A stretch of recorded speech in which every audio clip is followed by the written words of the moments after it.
Welcome back to our podcast, which we call Busting Addiction and the Myths That Surround It. This podcast is sponsored by Safe House Rehab Thailand, where we offer clients a life-changing experience in the perfect environment for recovery. And it's closer than you think. Just visit safehouserehab.com to learn more. My name is Bruno J. And here's why I created this podcast. It's getting crazier and more deadly than we could have ever imagined just 10 years ago, with opioids and now fentanyl, which is 100 times more potent than heroin. A while ago, I noticed that there was no podcast dedicated solely to talking to that one super important group without whom many addicts would never make it in. And I realized then that I had the ammo to blow up some of these myths so that nothing but the truth survived. So if you love an addict or alcoholic and you feel like your loved one is sucking the oxygen out of your life, then this podcast is for you. If your loved one is driving you crazy and stealing your money, your peace of mind and your sanity, this podcast is for you. And if you're feeling rage and shame and your self-esteem has been flushed down the tubes, this podcast is for you too.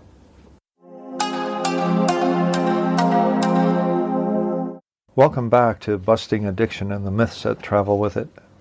In this episode number 3, I will discuss how the addicts, alcoholics, loved ones, family and close friends must change how they think about their loved one's addiction if they ever want to successfully arrest the disease, or at the very least gain some peace of mind with a fresh perspective on it.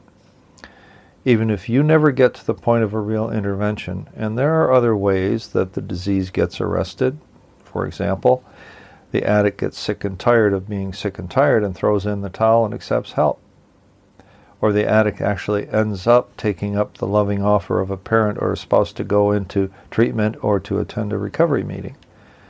Nonetheless, this episode will give you the insights you need to navigate your way through your current situation in a less scary, more rational, and emotionally steady way, and do something for yourself that may give you the peace you deserve. The vast majority of interventions fail because the family hasn't been educated on how the addict really thinks. So the many defenses, excuses, lies, and denials may sound plausible to the family, when indeed the addict is just pulling off a con job, although it's unconscious, to keep himself in business. The symptoms of addiction are often disguised, in this case, as life problems, or circumstances that happen only due to bad luck, or they are someone else's fault.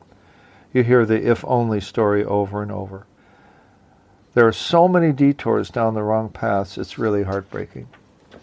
The family will try to convince their 27-year-old son to stop using heroin because they see it as deadly dangerous, but get this. He moves out of town so they can use all the drugs he wants without his family hassling him or checking in on him or whatever. He just does not understand what they're so worried about, believe it or not. He thinks the family's the problem because they're in the way of his using, his getting and staying high. He doesn't see his addiction as the problem. He sees you as the problem. That's another way that he thinks. That's way different than you expect. The fact is that addicts and alcoholics who are in the sure grip of this disease have lost contact with their conscience and with their emotions. They simply do not know what is going on inside of them, believe it or not. So it should really be obvious to you by now that an addicted mind cannot come up with a solution to addiction. The solution must come from a source other than the addict. It must come from the family and or from a professional who knows the game. Now we know that some families are led to believe that the problems that are actually caused by addiction, which takes on many disguises, should be treated first before addiction is addressed. They think that there's a clinical reason why their daughter is out all night doing coke and then sleeps all day. Oh, she's depressed or traumatized or has an anxiety disorder or something. And so they take her to a psychiatrist and he starts treating her for depression and anxiety disorder and describes X, or an equivalent anti-anxiety medication, which is highly addictive if you're an addict to begin with, since it interacts with brain chemistry much in the same way as do opiates. Good luck with that. Well, herein lies the rub on several counts. One, the psychiatrist may not be a trained addictions clinician, so he or she doesn't ask the right questions to begin with, and could easily be fooled by the slick addict patient into believing that there is something else causing the addict to do what she does. Fact is, the addict will never ever disclose what is really going on, the full extent of her usage of drugs, if she's not ready to accept help, because she's scared to death that she will be found out. She will deny to keep access to her drugs of choice. Remember, the addict is there because she's purportedly depressed, anxious, or dysfunctional due to a mental disorder, and the family is looking for the cause of the addiction. Treat the cause, they think, and the addiction will be arrested. It's actually the other way around, and I'll explain that in a moment. 3, because of this thinking, her addiction will not be directly treated as addictive disease and or alcoholism, which is the only way that addiction can be treated successfully. Addiction as the primary disorder is hard for some people to swallow, but it's the only proven way to treat addiction. Now, we also know there are other disorders that run parallel with addictive disorder, and these patients are often termed as having a dual diagnosis, where, say, bipolar disorder interacts with drug addiction, but neither is the cause of the other, and that's scientifically proven. Let me give you an example from my own experience. So at this point, about 26 years ago, after I was given the gift of desperation, although I surely didn't see it that way at the time, I'm sitting in group therapy. I have all these crazy symptoms. I'm on a roller coaster ride. I've been clean and sober for maybe, 3 months at the most at this point. Especially, depression, anxiety, OCD, panic disorder. Even though I haven't been drinking or doing drugs for several weeks, I asked my counselor, I beseeched my counselor. I said this, Margaret, what's wrong with me? And she said something that has stuck with me all these years. Bruno Jr., why don't you sober up first and we'll figure out what's wrong with you. Wow. Well, we figured out what was wrong with me. I was a full-blown addict alcoholic, and I needed to A, stop taking any mind-altering substance as a start, and B, keep doing the work that would ultimately liberate me from all those crazy symptoms, from the deep depression, the panic attacks, the OCD, the sex obsession, the profound codependence, spending money I didn't have just to impress you, all of this fueled by fear, desire, and a profound denial of reality. My treatment team, which included my psychiatrist, addictionologist, yes, they do exist, they're trained specifically on addictions, and my counselor concluded that after about 6 months, after the symptoms of crazy subsided, that virtually all the compulsions, obsessions, paranoia, and behavior were the result of my advanced alcoholism, drug addiction, and not the cause. Treating the addiction as the primary disorder was the answer. When I hit my bottom, I didn't really know what was going on inside of me, but I knew enough. I knew that by addressing my disorder first, I was convinced of this, many if not all of these so-called problems would be resolved, and I would eventually grow to become an honest, authentic, and kind person. The kind of guy I really wanted to be all along, but didn't know how. That took 18 months of counseling and a commitment to do the work, which hasn't let up for over 26 years. 18 months of counseling started with, 4 group sessions a week plus 3 or 4 meetings, recovery meetings a week. I was really busy. I was too busy to actually do drugs or drink. Plus I had a job. And then it tapered off in the last 6 months to, 1 group meeting every other week. And a commitment, on the other hand, an aftercare program, as it's called, to do the work, which hasn't let up for 26 years. And now the work is joy and the effort is effortless, because I'm liberated from all this craziness. But let's get back to what you may be facing as your loved one races around avoiding the truth. The lesson here is, if you suspect your loved one is using depression, say, or a broken heart, or anxiety, or stress of life, or your behavior as the reason that they're doing drugs and getting drunk, and you know better, and hopefully by now, maybe you're beginning to know better, or you have recently come to understand that it may be a con job to avoid the real reason for these, quote, problems, get your lovely daughter or handsome son to an addiction specialist and see what the professional has to say. The professional may prescribe something non-addictive, but whatever he prescribes would be done in the context of an addiction, we're making a huge assumption that A, your loved one is okay with going to an addiction specialist.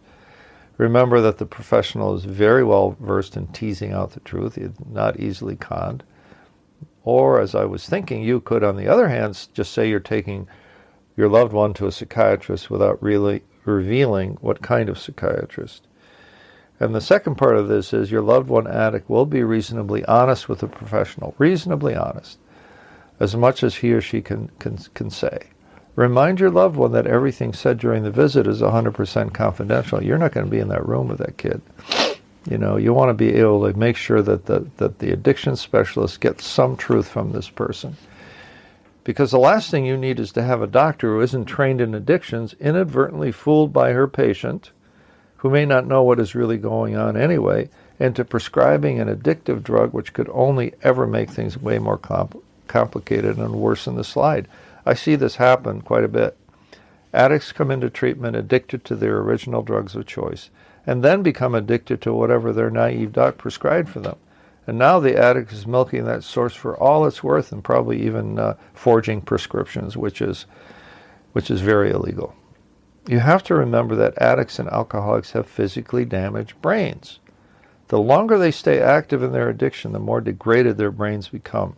What's even scarier is that the longer an addict abuses drugs, or the longer the alcoholic drinks those vast quantities of alcohol as I did, the greater the odds that some of the brain damage becomes irreversible.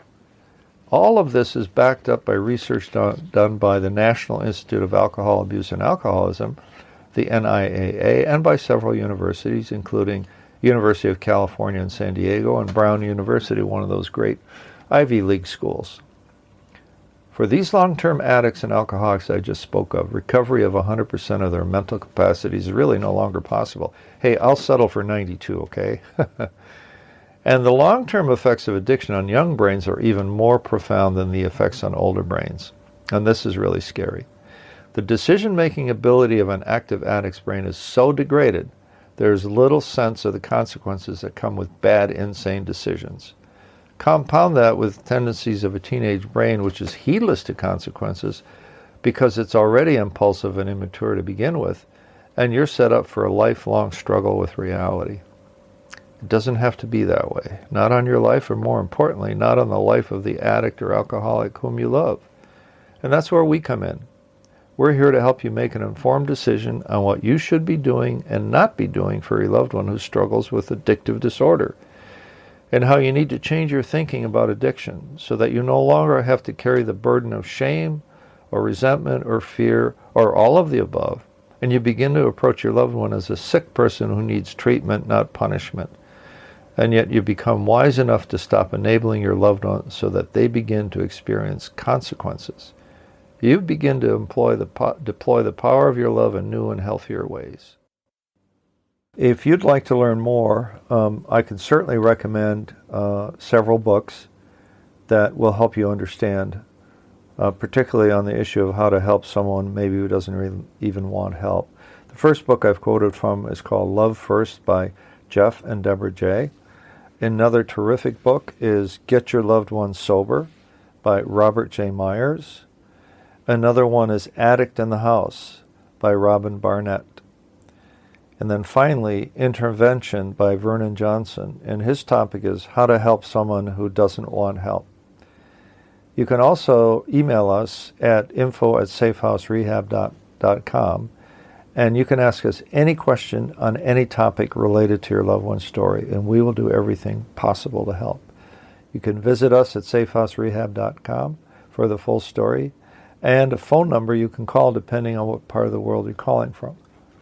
At Safe House Rehab Thailand, we offer clients a full, life-changing experience in the perfect environment for recovery.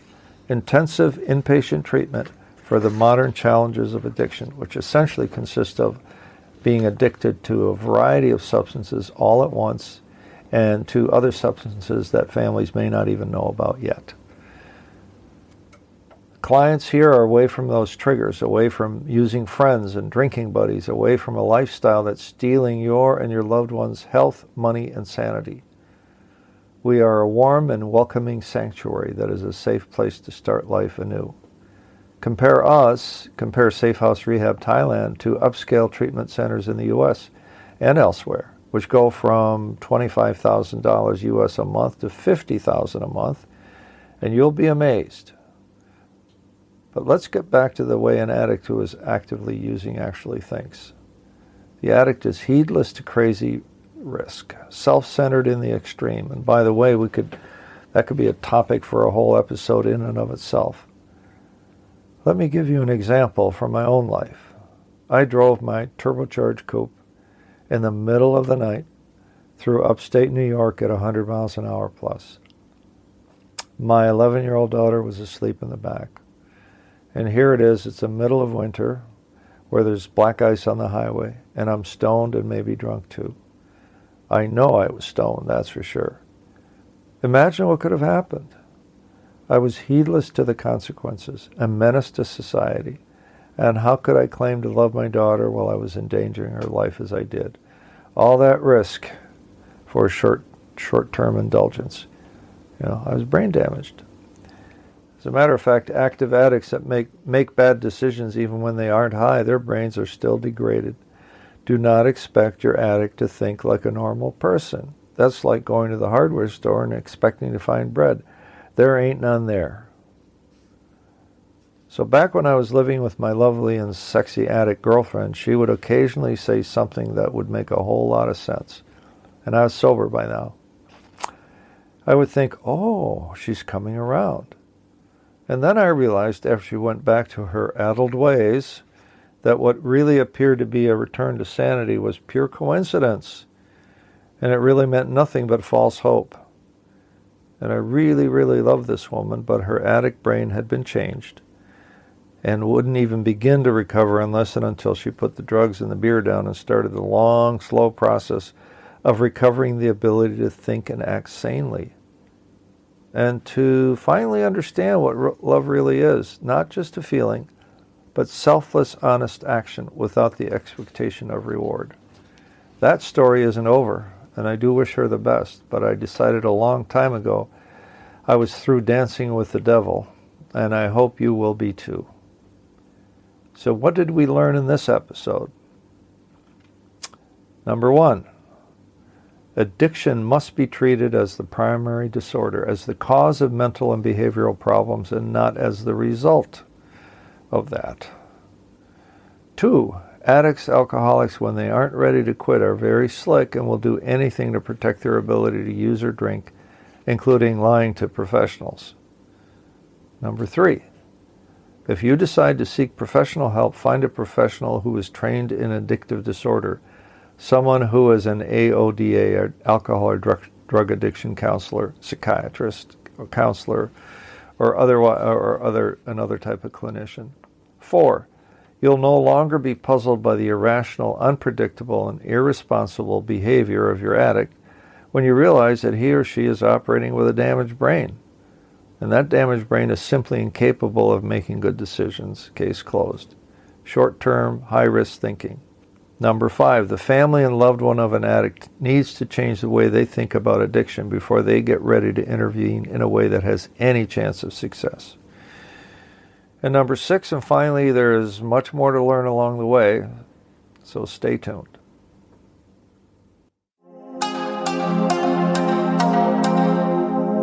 The Busting Addiction and the Myths That Surround It podcast is brought to you by the caring professionals at Safe House Rehab Thailand, who offer clients a life-changing experience in the perfect environment for recovery. Just ask us any question, we mean any question, at info@safehouserehab.com, and we may use it on the air with your permission, of course, or visit us at safehouserehab.com. We want to help you make an informed decision for yourself and your loved one at this very important time in your family's life. So tune in next week for the next episode of Busting Addiction and the Myths That Travel with It. And we'll see you next time.